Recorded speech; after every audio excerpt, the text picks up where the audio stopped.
Good morning and welcome to the American Enterprise Institute in our discussion this morning exploring how has COVID-19 changed the geography of American cities.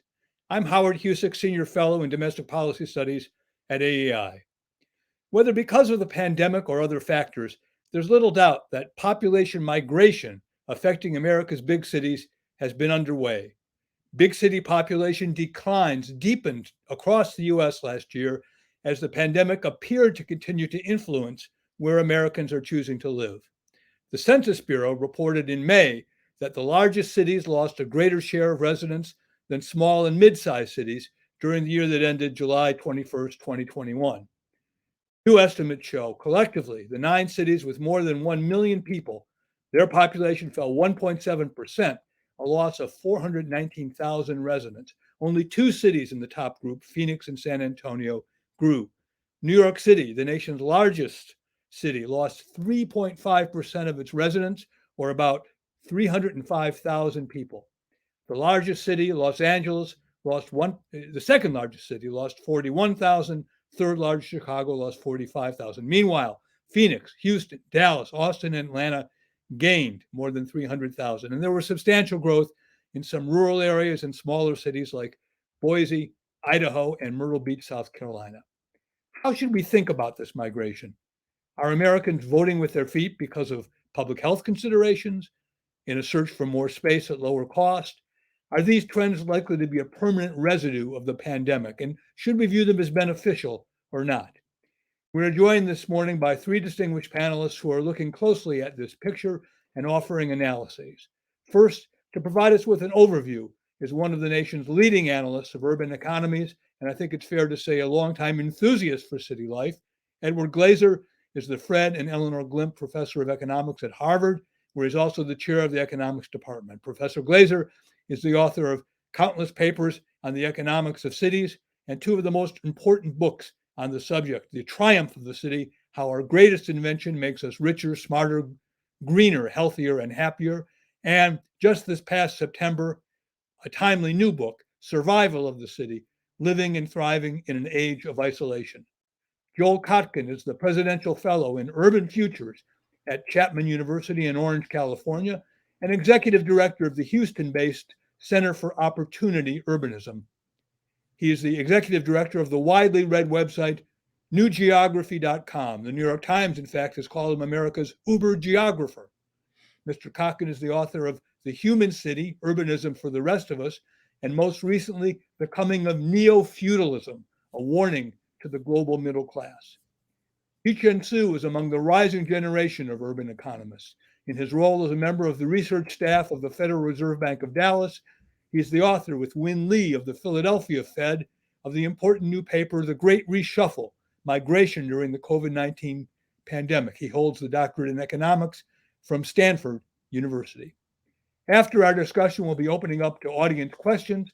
Please submit your questions at any time to Ian Banks by email at ian.banks@aei.org or tweet using the hashtag #AEIOnCities.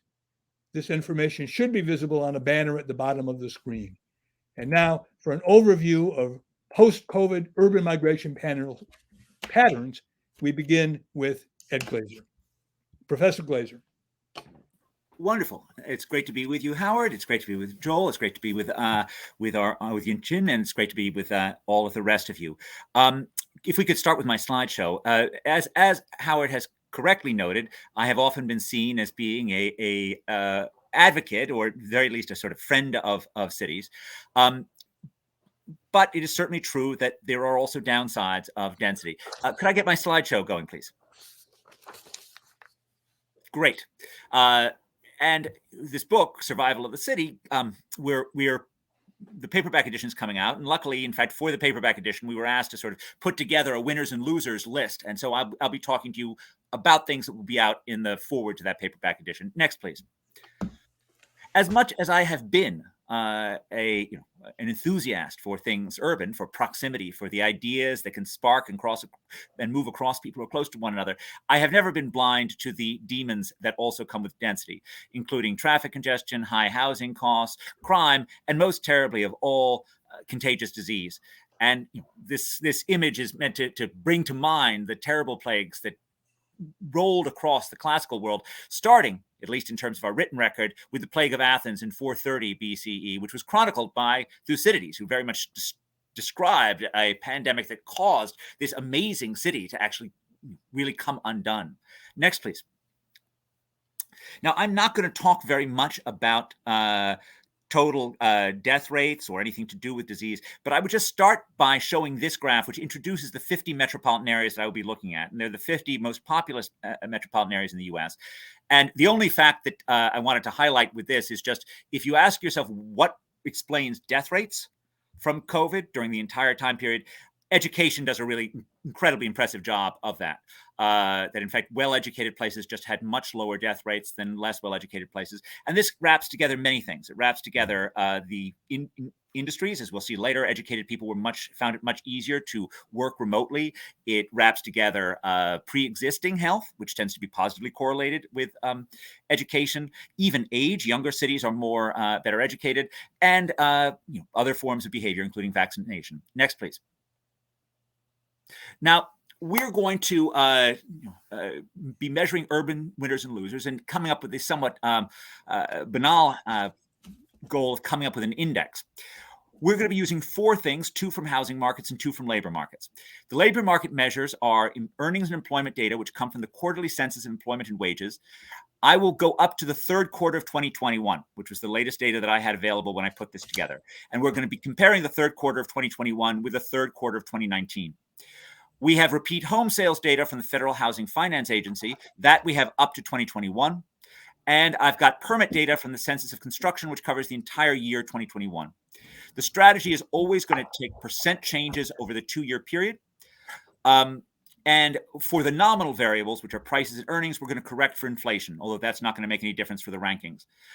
The data are interesting on their own, but we're also going to produce an index. The index is going to be a very simple thing. We're going to take z-scores, which means we're going to divide by the standard deviation within each one of these measures, and we're just going to take a brute average of these 4, and you'll see what you get. Next, please. Next slide, please. Okay, just 3 things about the components of the index that are sort of interesting. One of which is permits and price growth go together. We've seen this before. So we see a bunch of places that have really high permitting levels, like Austin, Texas, or Phoenix, that have also had really high price growth. Phoenix, Arizona, actually, last year had as many permits as they did in 2005. It is very hard for areas that are surrounded with unbelievably large amounts of land to sustain, this was a 40% real price growth over a 2-year period. It is very hard for that to be sustained. And, housing prices always reflect the combination of supply and demand. And if you believe, as I do, that fundamentally Texas and Arizona remain unconstrained in their long-term ability to supply housing, it's hard not to think that this will lead to some kind of a correction. Next, please. 2 facts on economics. If you want to ask what explains wage growth, right, it again is skills. Right? Share of the population with more than a professional degree explains which places have seen their wages go up most over this time period. Washington is a little bit of an outlier here. This is a basic fact over the past 50 years, that in fact, skills have predicted wage upgrading since 1970. Next, please. At the person level, at the country level. But employment tends to be rising in the Sun Belt. Okay. And that again is a 50-year fact as well, which is, employment growth over the long term very much tracks population growth. And so these 2 things go together. There is one exception, of course, here, which New Orleans, which looks, troubled along pretty much every dimension. Next, please. Now, putting it together, hopefully you can see this. I think my editor really deserves some credit on this. The image that's on the front of our book is Austin, Texas. And completely coincidentally, Austin comes out along every dimension at the top of this. Okay, so Austin is really the sort of global winner on this, followed by Phoenix, Jacksonville, Florida, Salt Lake City, Riverside, San Bernardino. So these are places that were not the most expensive parts of the Sun Belt, but they are, places with lots of space, places that are generally attractive. I mean, I think in general, if you think about people leaving dense urban areas, where the skilled people who are most mobile are going to be going are places that actually were attracting skilled people to begin with. Then you see, some degree of Midwestern places slightly further down. Next, please. Okay, on the top half of the list, price and employment growth are the strongest correlates of this aggregate measure, mainly because they correlate so strongly with each other. Permit growth correlates reasonably well, wages less well. 19 out of the 25 are in the Sun Belt. The other 6 include Philadelphia, which does not belong there. Philadelphia had a tax quirk, which meant that if you got in your permit by the end of 2021, you actually got this tax benefit, even if you had no intention of building for many years. And so the permitting growth was off the map. I didn't want to mess with the data, but it doesn't belong there. Salt Lake City, Seattle, and Denver, not Sun Belt, but these are consumer cities, cities that are good at appealing to highly skilled people. Columbus, Ohio, and Indianapolis, Indiana, these are pro-business Midwestern cities, and Austin dominates along almost every dimension. Next slide, please. Okay, this is our bottom half, and so you have Cincinnati at the top of this. Boston does better than I would have thought. That's driven by very high weekly wage growth. And, percent change in housing permits that was, positive at least, home price growth. And as you go down the list, you see some highly expensive Western cities. They like Los Angeles, Portland. They again look in sort of right at the middle of this list. And then you move down, at the bottom of this list is New York, Chicago, New Orleans, which is really at the bottom on almost every dimension, except for housing permits. These are places that did not have bad wage growth, by the way, at the bottom, right? They did have sharp employment declines. They had housing price growth, which maybe causes people to miss the fact that they did poorly in relative terms, but the housing price growth was much less than in many Sunbelt cities. New York actually somewhat amazingly had a decline in housing permits. I want to point out the twin of Philadelphia on this list, Houston, Texas. Okay, Houston is actually a winner. There are interesting things about Houston, which is unlike Austin, unlike Phoenix, it has an incredibly sane housing market, right? It has a relatively unfettered housing market. And so it was building a massive amount of housing in 2019. And so its housing permits only went up by 12%. That's because you're starting it at an unbelievably large number. Its housing prices didn't go up very much because, in fact, Houston is, elastic, and it knows that it's an elastic place. Wage growth also did not go up that much, partially because there was less of a great resignation, because there was less, fear of COVID. Next, please. Okay. So these are just my observations on this. New York's wage price growth and ranks 37 to 47 are all filled with former industrial heavyweights. Next, please. I want to make one other point, which I think is important. I don't actually believe that Zoom means an end to the downtown office markets of New York or Chicago. I believe they will come back. But on any dimension, are going to have more competition for global talent.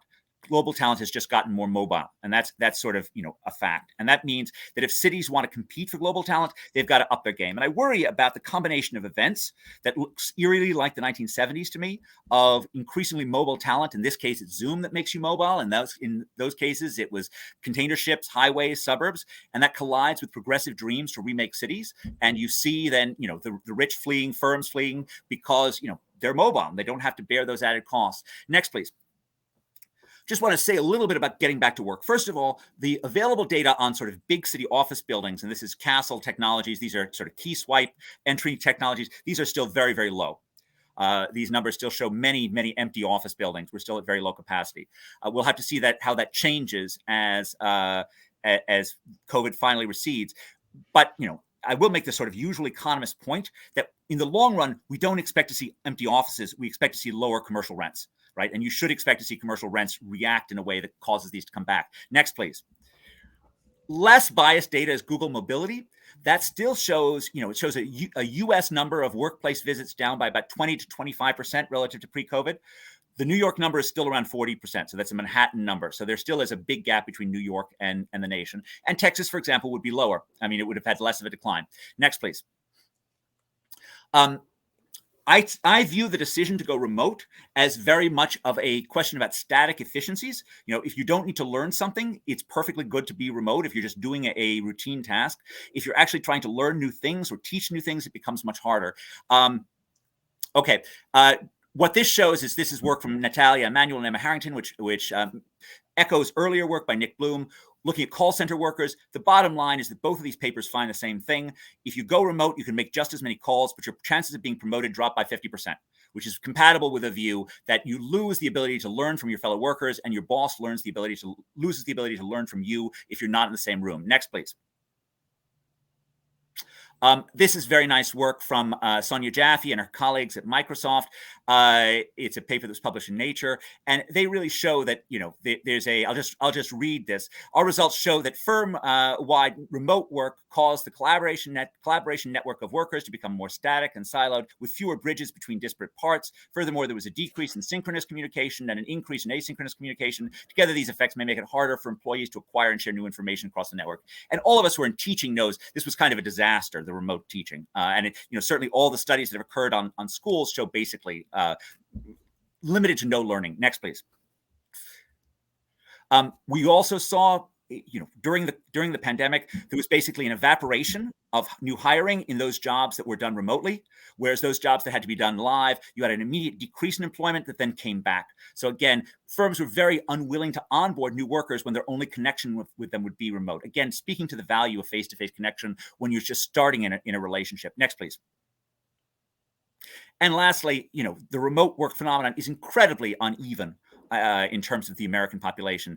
In May 2020, which was the apex of remote working, 68.9% of Americans with advanced degrees were working remotely. 53.5% of Americans with bachelor's degrees were working remotely. Only 5.2% of high school dropouts were working remotely. Only 15.3% of people with no college were working remotely. If you imagine a remote future for much of the world, you're imagining a future that is even more unequal than our current situation. Indeed, the thing that I worry about is in the Rust Belt cities, where you don't have downward room to adjust in the prices. The commercial rents can't go much lower, and the buildings remain occupied. Then, if these buildings do really become vacant, that spills over to the whole urban service economy that surrounds it. Next, please. And my last point, and this is just Milan when it was bombed out in 1943 and 2014, is cities are resilient.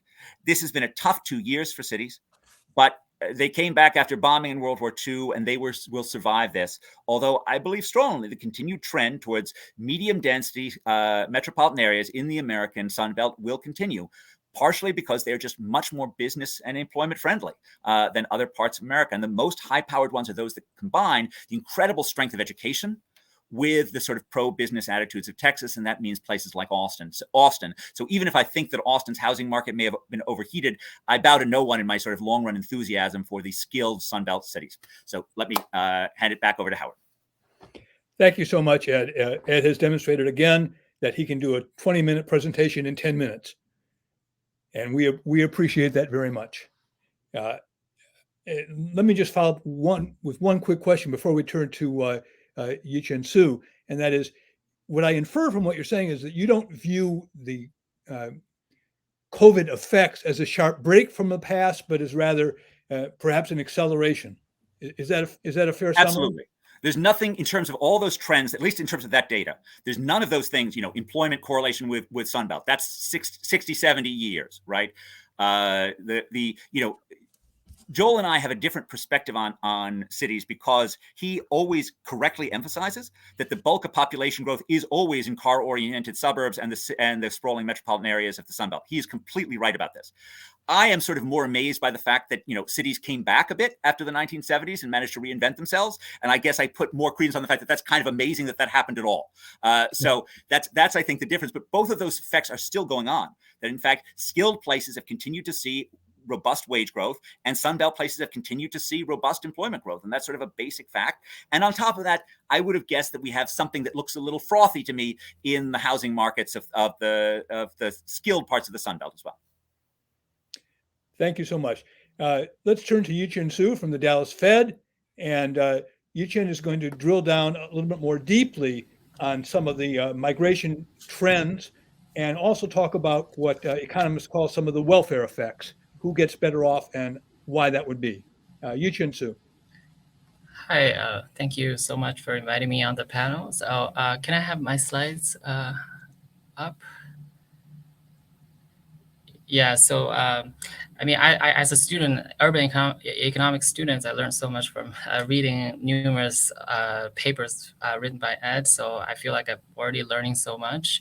And so before I start, the views expressed here are my own minds only and doesn't necessarily represent the Federal Reserve. So next slide, please. Yeah, so for today, I'm going to briefly talk about two of my recent papers. So the first paper I'm going to use a very detailed Equifax data to document migration during the pandemic, and I'm going to talk about what we find. So we basically find that during COVID, since the start of the COVID pandemic, we're seeing a heightened migration away from dense neighborhood and cities with high population density. And I'm going to talk a little bit about what is the impact of that migration wave, and especially what is the effect of that on local housing cost. And the next, I'm going to actually echo what Ed says. In my second paper, we studied the effect of working from home on the agglomeration economy of cities, and we actually find that there's a side effect of working from home, which is the reduced interaction, and that actually we find some evidence that has reduced the productivity advantage of firms in big cities. Next slide. Next. So let's talk about migration. So before COVID, a lot of urban economists has documented that there was a rising demand for city centers, the dense neighborhood, and and these star cities like San Francisco and New York. And there's a lot of public coverage of that, particularly because of this tension between this ever rising demand, the demand for these locations, and the limited supply of housing in these locations. And as the debate was going on, COVID sort of started, and then we sort of started to see, either you can phrase it as a break from trend or acceleration of trend, but we did see since COVID started that there is this shift in location demand away from density and toward either the suburb or the smaller cities. And indeed, we documented in this paper that people are migrating since COVID started, from city centers and from high density neighborhood toward low density neighborhoods and suburbs. And we also documented across cities that people are moving from large and dense cities to smaller and less densely populated area. And we show, and along many other researchers, that shows a large part of it is driven by the sudden availability of working from home. So if you can work from home, you really don't have to commute, so you don't have to live close to these job centers. So you can, look for housing in cheaper neighborhoods and cheaper cities, and with better amenities. And also, because working from home is much more available for high-skilled workers, high-income workers, this migration is likely to have been led by high-income population, and we indeed show that that's the case. So the data that we use is the New York Fed Consumer Credit Panel Equifax data. So it's basically a credit bureau data where they can track the individual's location history. So it has very detailed geographic level, so down to census block group. So we use census tract. So the way they know this information is that the billing address, right?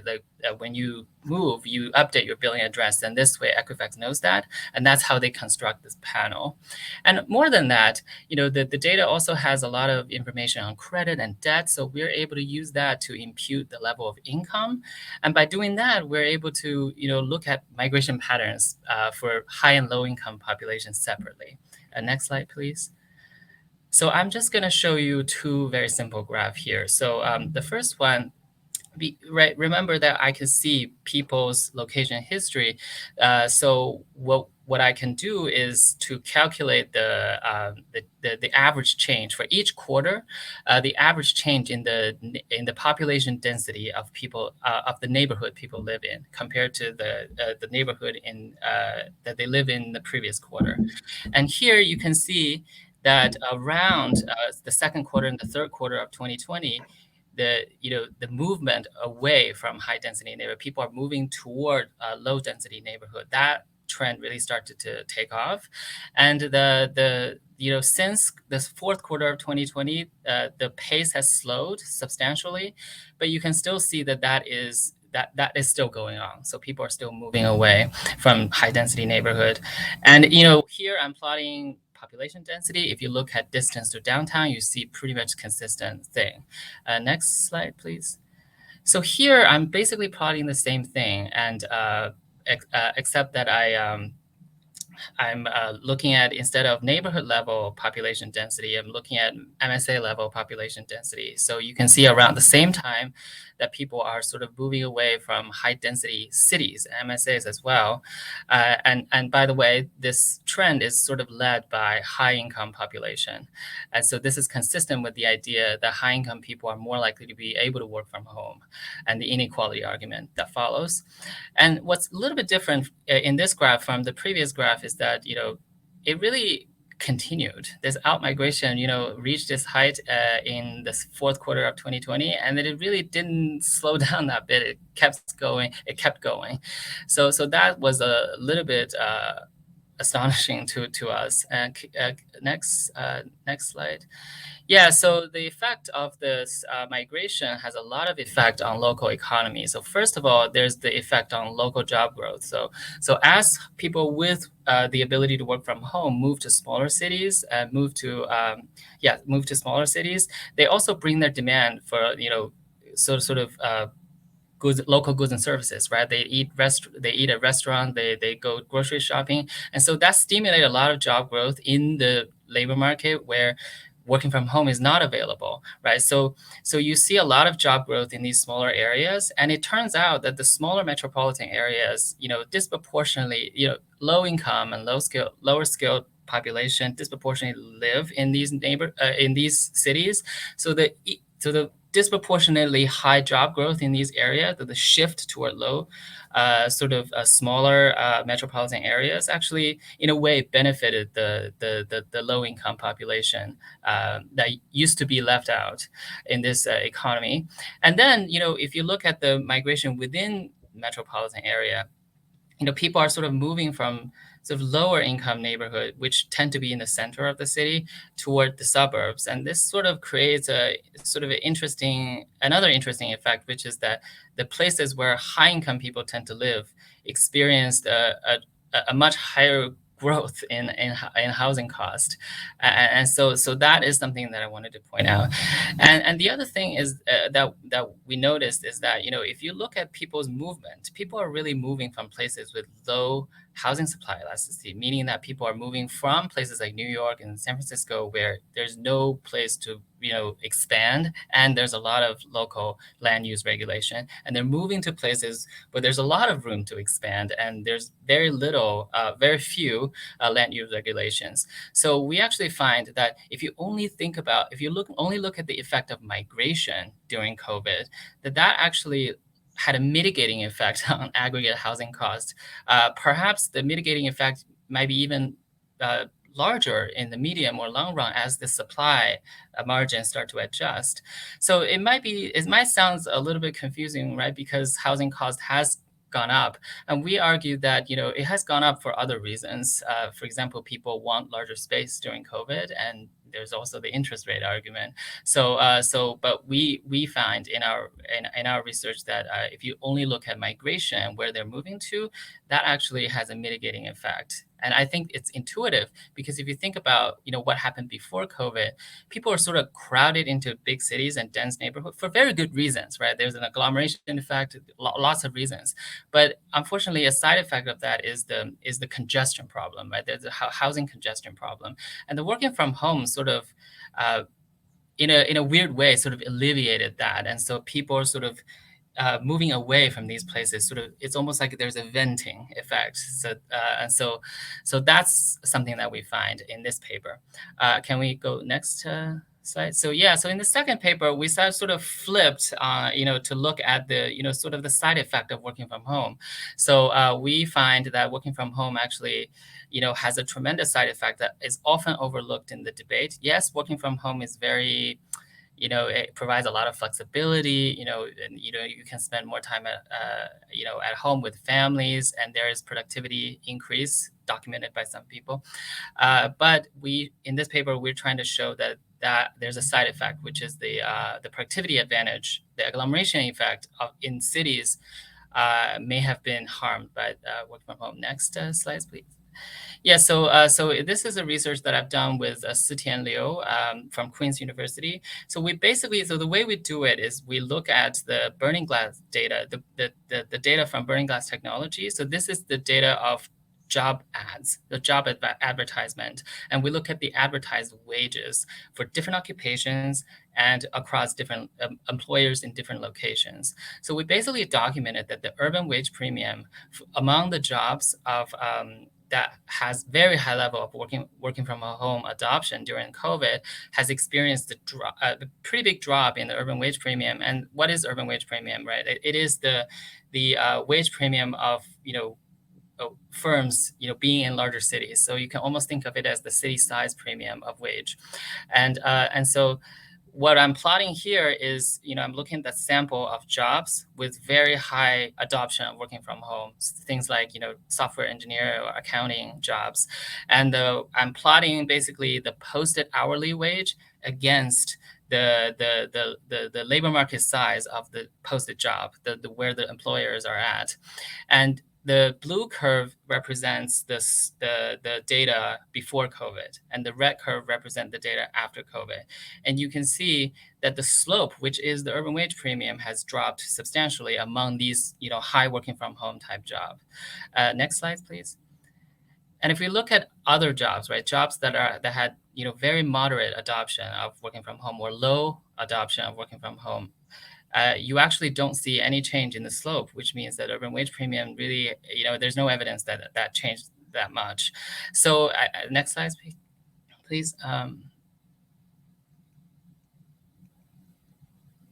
So basically what this shows is that, working from home may have reduced urban wage premium. And of course, there are many reasons why that could be the case. Number one, it could be because there's a reduced agglomeration economy of large cities due to people not being there, right, working at home, and the reduced interaction.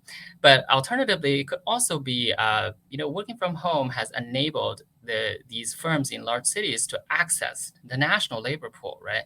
So anyone now can live for firms in New York or San Francisco.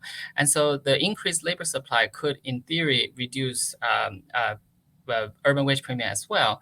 But if that were true, then we should actually see more people working for Google and Facebook from somewhere else, right? So there should be an increased employment of high working from home occupation in large cities. But we actually didn't see that. We see a reduced employment of high working from home occupations in large cities. So this to us seems to suggest that it is really driven by the decline in urban productivity premium. And then, on top of that, finally, we also did another exercise. We were like, how are we sure that this is due to a reduced agglomeration effect, if productivity premium has declined? So we did another exercise. Because the job posting data has vector of skills, right? Like every job has a list of skill requirement. So we can actually decompose the urban wage premium of these high working from home jobs into the urban wage premium by skills that these jobs required. And it turns out that it's kind of shocking to us that we find that the decline in the urban wage premium of these high working from home jobs is sort of disproportionately driven by the decline in urban wage premium of relationship building skills, marketing skills, and public relation skills. Mm-hmm. And these skills sort of tells you that because these skills complement very well with interactive activities, especially in large cities. So the declining value of these skills in large cities really tells us that these interactive activities has diminished. And we know that agglomeration effect is likely, to things like knowledge spillover and learning, all that stuff that Ed was mentioning, is likely taking place in these interactive activities. So the diminishing of these activities really signals that working from home has a serious side effect on the agglomeration economy. So the bottom line of this is that, working from home, great, there's a lot of good aspect of it, but we really can't overlook the sort of often ignored drawbacks of that. So that's all I have. Fascinating, Yichen. I really appreciate it. Just to drill down slightly, I know you've written about gentrification too. Well, one thing you pointed out that really complemented what Ed said was that even within MSAs that may or may not be losing, there's a flight to lower density, a movement to lower density. So that was an addition and quite fascinating. Is this the end of gentrification with high-income people moving out to suburban and lower density areas? You've written about gentrification too.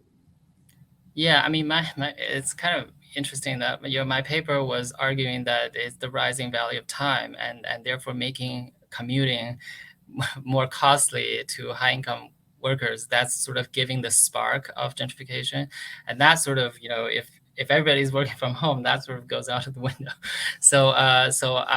But I'm actually also personally, this is not from research. Personally, I'm optimistic because I think that city not only, even if working from home sticks, cities has another function, which is agglomeration of consumption amenities, right? Like so regardless of your stance on working from home, I think cities remains a magnet because because there's more selection of restaurants, of consumption options. And I think Ed knows more about this than I do. Sounds right, but I know in New York you can't get a seat anyhow. So though they may all be there, but and just to remind our viewers who may not know technical jargon, agglomeration means you're hanging out with people at the water cooler and learning from what they tell you. I think that's a translation. Turn now to Joel Kotkin, ace geographer. Joel, I'm going to start you with a question, if I might, and you've been. I think it's fair to say, skeptical about governance in some of the large cities of America that are now losing population. And I can't help but ask you whether some of the loss of population, in your view, might be driven not only or even less by the search for space or lower density or more amenities, but by governance failures in New York, San Francisco, and elsewhere. Very quickly, and I think Ed and I probably would agree on this quite a bit. Crime is an enormous issue. I think that's when I've been covering the race in Los Angeles for the mayor, and crime on subways in New York. That's been, I think what you're going to see is that. And then remember, many of these big cities are also in states that are badly run. Illinois, New York, California being a primary case. So there are other things besides just fear of COVID or wanting to go to the suburbs. There's also the factors that are pushing people out. Now, I'm going to try to do this quickly because I know we're going to be running out of time. We want to hear from the audience. Don't. You have no more pressure than the other speakers. Please go ahead. All right. Well, okay. First of all, my approach is a little bit different. I'm not an economist. I'm not I'm not, a great number cruncher or anything like that, although I work with good ones. But my perspective is A, from a historical point of view, and B, probably more so as a reporter. I actually go out in the places and talk to people. And I actually am, I was just in South Los Angeles recently, and much of it is in terrible shape, but there are little centers of activity, and there's tremendous vitality on the streets, mostly from the Hispanics, who are now the majority in South LA. But here's what I see happening is that basically what Ed said about it being a continuation, it is a continuation, but that continuation from our data started about 2014, 2015. We never expected ever to see people going to smaller cities, moving from the suburbs that we can modify. We knew that was 80-90%. Okay. But the move to smaller cities really caught us by surprise. I think that there is really, I think for a metro that want to succeed, I think Ed is correct about this. You've got to have housing options. Now, I happen to know Houston pretty well. What does Houston offer? Well, it does have an inside 610, and it's actually become a little bit more of a sort of good urban location for a certain part of the population. But what they've done is they allow for the development of large communities in the suburbs that are, in many cases, affordable. One of our late board members of Urban Reform, he was building townhomes in West Houston for $150,000. So I said, who's moving into them? Predominantly African Americans and Hispanics. And these are, so Houston has a system. It's not that they don't allow zoning because there's limits, there are covenants. So single family neighborhoods are protected in the city if you're in the right neighborhood. But most of the suburban areas are actually zoned. But what they allow is they allow development. They allow things to happen.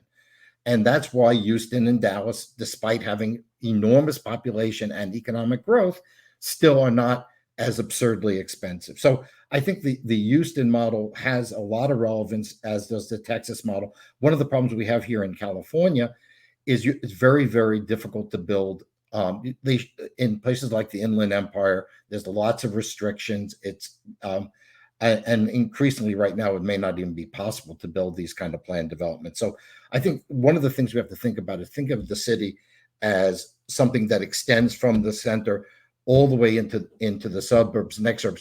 And those suburbs and exurbs are becoming more important and have been becoming more important for years and years and years.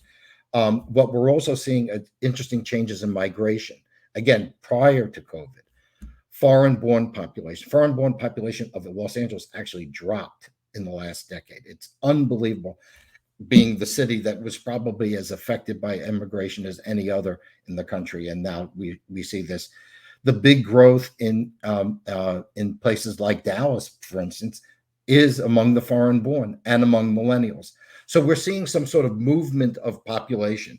Now, I think the question that was brought up by both Ed and Yichen, which I think is relevant, which is, okay, is this going to be is it going to be worse for the economy, less agglomeration effects? I think you're going to see a evolution, hopefully, in which we start to see more hybrid. Other words, people, maybe they live an hour away, but they only come in to the work once or twice a week. I also think companies are going to have to come up with, for instance, a friend of mine is building suburban office parks, not really parks, but taking old shopping centers and turning them into office locations for large companies. So let's say if you're based in Irvine, you put a office in Riverside because that's where your workers can afford to live.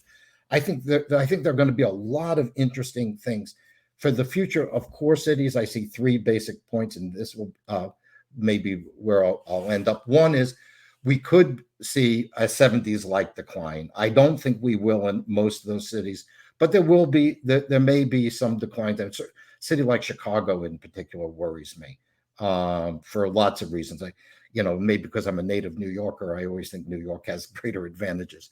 The second one is the H.G. Wells scenario, which is cities become places of concourse and rendezvous. People with families don't go there, maybe just to visit.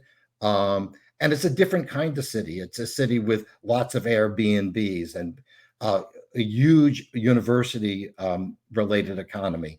I think that's one place we might go. The third option, which is the one I'm working on, is maybe the way cities should rethink themselves. And I think this is an area of an agreement where maybe we could start talking on policy.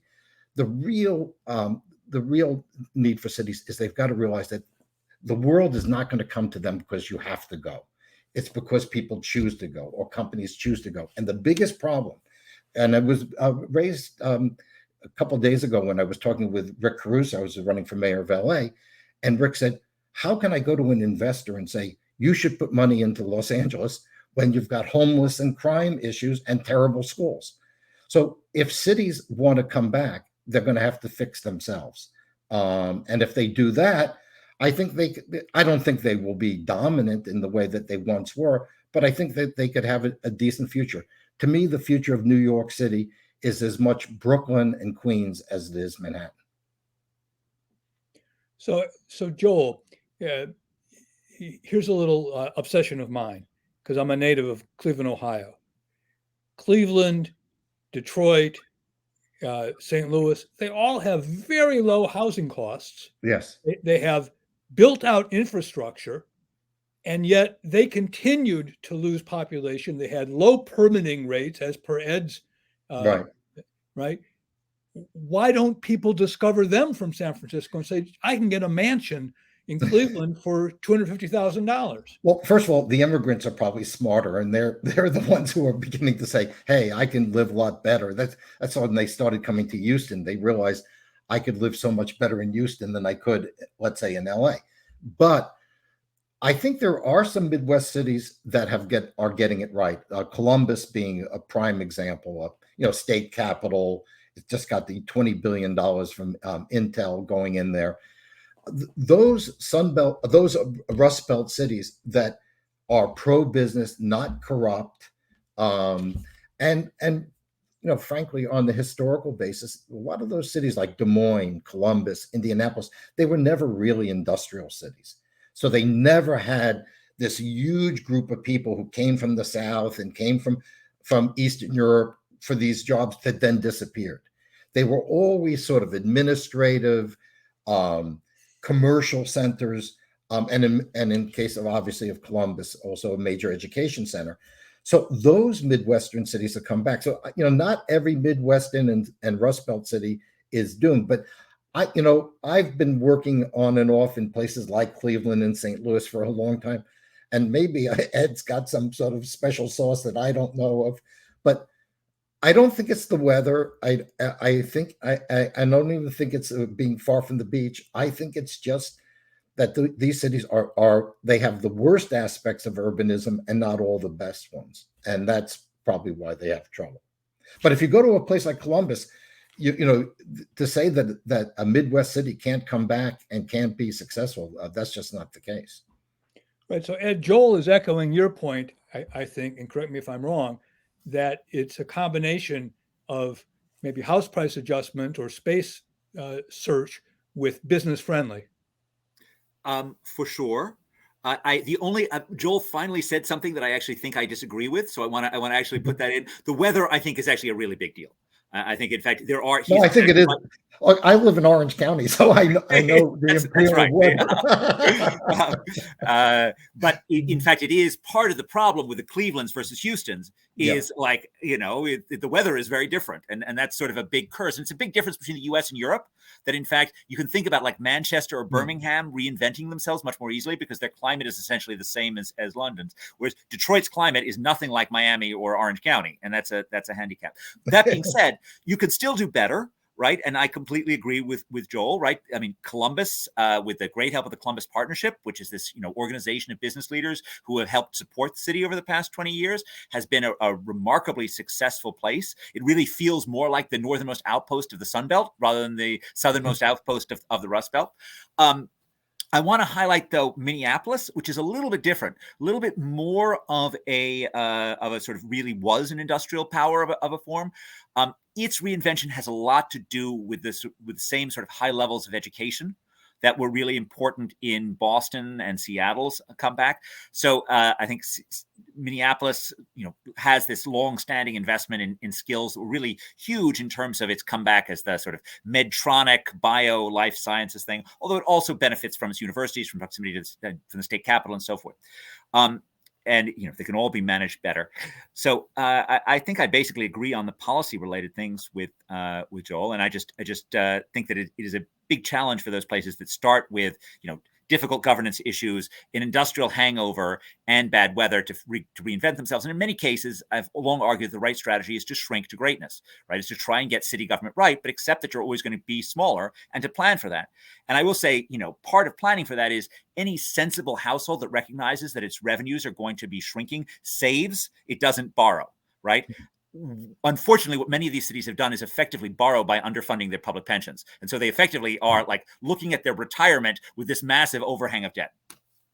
Let me just turn to Yichen Su for a minute. Yeah. I wanted to underscore, you made the point, but just for our audience, I wanted to underscore the fact that your insight that lower income people could be made better off by these migrations of higher income people. And could you just connect those dots again for us so people get the point? Yeah, so we basically find, the migration had two margins, right? Like the one is a movement, sort of the movement across cities. And we documented that, high incomes, everybody actually, but both high and low income people are moving in the direction of smaller cities. And it just turns out that the smaller cities have a higher share of low income population, or you can think of the lower income population or people with lower skills are disproportionately living in lower cities. And so in the past, sort of what we were seeing is that, everybody was trying to go to the bigger cities and sort of left these lower skilled cities and lower income cities sort of fend for their own. But then, this migration all of a sudden, brings in a lot of jobs. So that's sort of what we thought might be a good thing, right? It's bringing over jobs to them. And then within within cities, it's sort of the opposite. And the migration is like people are sort of moving, especially the high income people are moving from these sort of lower income neighborhood, and where in the past you're seeing predominantly the problem is like congestion, right? Like so many people are bidding for the limited housing supply, and as people are moving away, it's sort of left a little bit of a room for sort of low income people. So that's sort of the big picture patterns that we've seen. Right. So you actually, would you go so far as to say this could affect inequality? Is that? I mean, we made this argument in our earlier draft, but I've since tried to be a little bit more cautious because housing growth could be if you are owner of a home, an increase in the housing price could be a good thing, right? And if you're a renter, it's a different thing. So we just want to be a little bit more careful. So I just wanted to just state the fact and not make too tell. Let me remind our audience that we're open to questions, and you can post them in the chat and I will read them. Yes, submit questions to ian.banks@aei.org or on Twitter with hashtag AEI on cities. So Joel, talk about California for us, because you're referring to LA, you're referring to homeless encampments. Is California simply going to adjust, move people inland to lower housing costs, and then these new industrial parks are going to spring up and it'll be a new version of the Golden State, or is it going to continue to hemorrhage population? Well, I mean, first of all, it takes policy genius to chase people out of California, given that it's, I think, the nicest big metropolitan area on the planet in terms of, at least topography, weather, and things like that. I think there is a big problem. The big problem, which we haven't discussed, is the climate policy as it's being implied in California essentially means you cannot build where things are cheap. Otherwise, you can't build. Everything is judged by what they call VMT. So, in other words, if you have to drive there, we don't want to have you build it, even though very few people take transit, actually. But so I think that one of the problems that we have is where land costs are cheaper, we can't build. And so the state says, okay, you have to build where it's already congested and expensive. So until we change that, there's nothing that can happen. The other thing is, no industrial company is going to come into California big time and produce good blue collar jobs when you have energy prices that are twice the national average. So, basically California has all the great potential. I work with people all the time about how we can turn this around, but the state policies are making it very, very difficult to make the adjustments. So what we end up with is increasing amount of subsidy and redistribution of income to make up for the fact that the economy doesn't work for most people. All right, we have a question. And I think this is for Ed, and Ed has answered it in the chat, but I'll ask him to elaborate a minute. How much does the research or reporting done by any of the presenters, so it's for any of the presenters, speak to, and I don't know who this is being referred to, Roy Oldenburg's notion of third places and the amenities that these bring to places and location? Ed, I'm going to throw it to you. I don't know what third places means. They're just, I think your home is your first place, your workplace is your second place, and everything else is the third place. So I see. Okay. It's everything. We economists have long called them locational amenities of various forms, or you might just call them sort of, in many cases, they're retail, they're for profit. In other cases, they're, other attributes of the neighborhood. I certainly believe that this is important. Yichen I concur with Yichen's wise words that, in fact, I think many cities are anchored by their amenities at least as much as anything else, right? That, and I think many of us saw this during the pandemic, that like we knew many people who are sort of, people of my age or Joel's age who thought, working from home is really a pretty good gig. It's really not causing me any pain. I knew no one under the age of 23 who thought lockdown had any sort of really positive things, right? It was like a death to their social life, a complete isolation. It was just excruciating.